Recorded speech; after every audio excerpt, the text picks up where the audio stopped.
Hey, what up, America? It's your boy, Big Poppy, unsecured from the skiff. I'm having a great time. I'm excited. Um, I'm full of energy. I had a cup of coffee. I got my second cup of coffee, and we got stuff to talk about, right? Like all the crazy stuff happening in the United States of America right now. You got critical race theory. You got Roe v. Wade. You got the Supreme Court opinion piece, which was released ironically before a decision was made on that. You got Republican governors who are all over this abortion issue, passing laws and legislation that'll make it more difficult for women to even have a choice, whether you're pro-abortion or not. You might not even get an opportunity to have any voice in what's going on. And I think that's going to lead to some second and third order effects. But who knows? You've got Republicans who are openly saying that Democrats are pedophiles, rapists, criminals. It's crazy. It's crazy. And then add to that, you have this great replacement theory.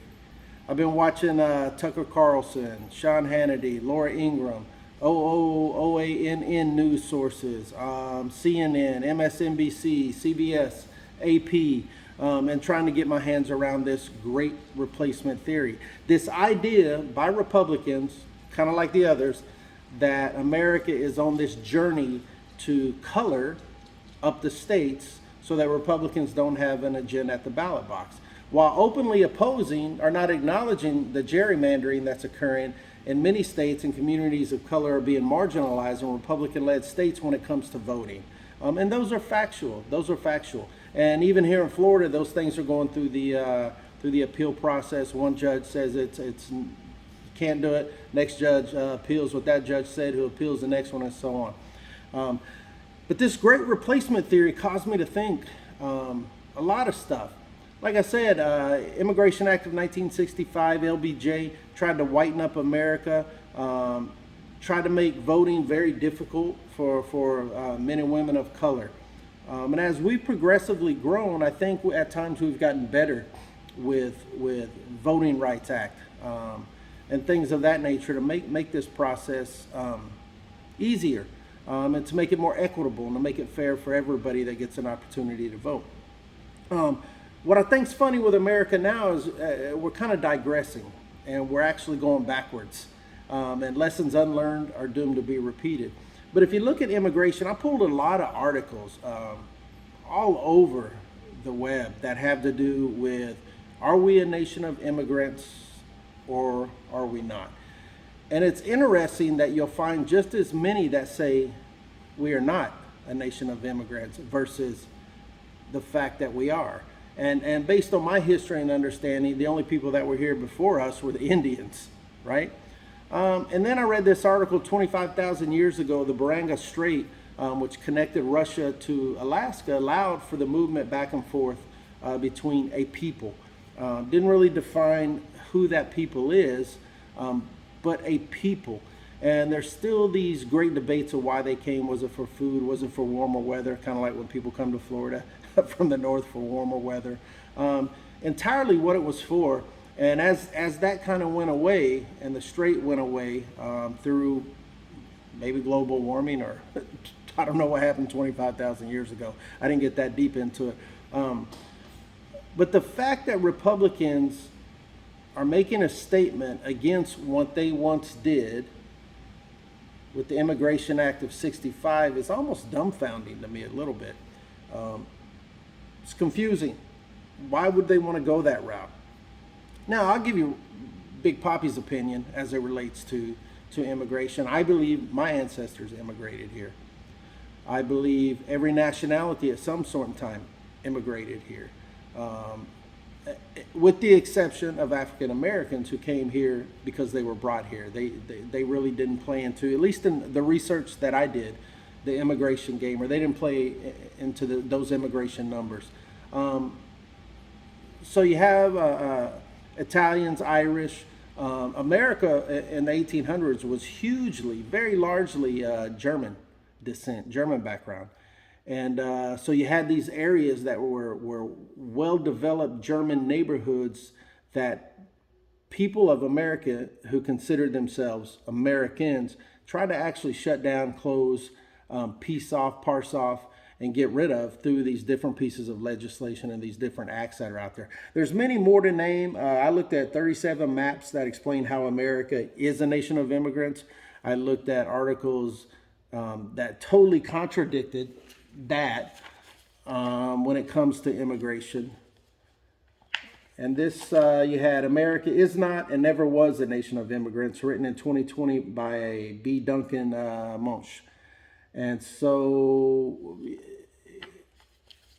it's frustrating to even be in this position. It's frustrating to have a melting pot where the things that we're talking about are all done in an effort to undo, undermine, or eradicate and or eliminate a block of peoples from the right to vote.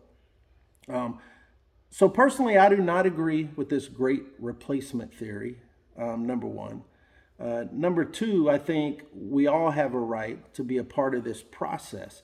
And irrelevant to how we got here, how we came here, ship, voluntarily, involuntary, to start a new life, to start a new home, the fact that the clowns in the kitchen continue to try to break this down to where it's about them proves to me, beyond a reasonable doubt, that we have systemic racism issues. We have communities of color that are being ostracized. We have the Family Voting Act, which actually rewarded African American moms to not get married and produce children in these areas. And some of them are areas that I grew up in with friends of mine. So it's this great replacement theory,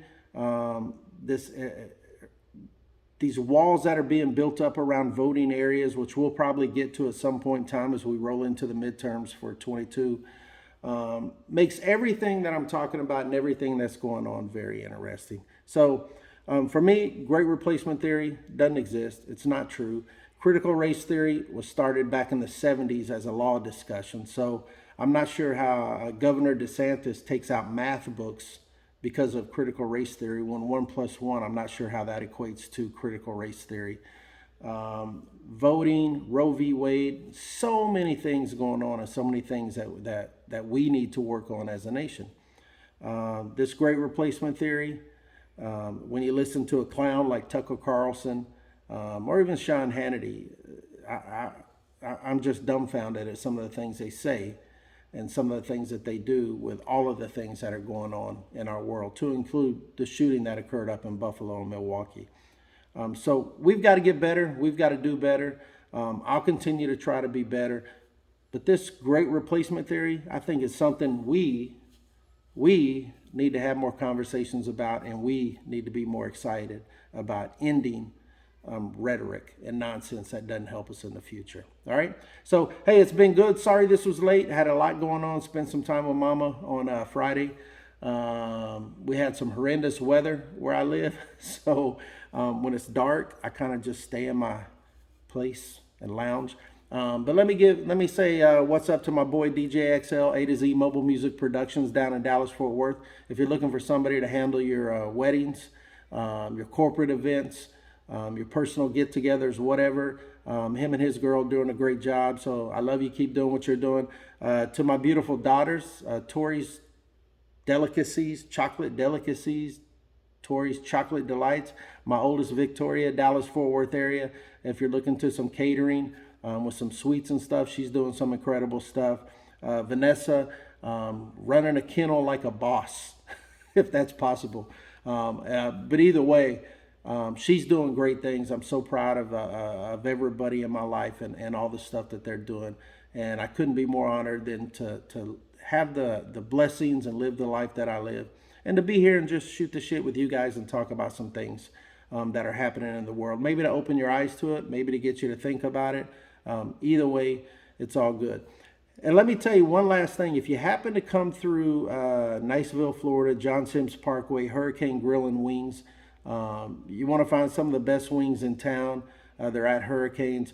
Check out my girl Shannon. Love you. She's doing great things. Amy, Adelia, Susan, Karen, all my friends there, Alan. Every time I'm able to stop by and sit down and chat with you guys, it's absolutely incredible. So all of you are doing great things. Big Poppy loves you. I hope you enjoy the channel. We're going to continue to attack some of the things that we think are problems in America. I'm not the expert. I'm not the politician. Maybe one day I will be. Who knows? But for now, we're just going to keep shooting the shit and having conversations, and I'm going to keep funneling it your way. All right? So I hope you guys have a great week. We'll try to get the next one out Friday. I think I have that teed up. Sorry this one was late, but like I said, the weather here sucked. And when it's raining, I just want to stay in bed. Little cup of coffee, little espresso, a little drink, and right around the corner, Memorial Day. So we'll chat with you then, all right? I love you. Unsecured from the skiff, your boy Big Poppy. I'm out once again. Enjoy it. Peace.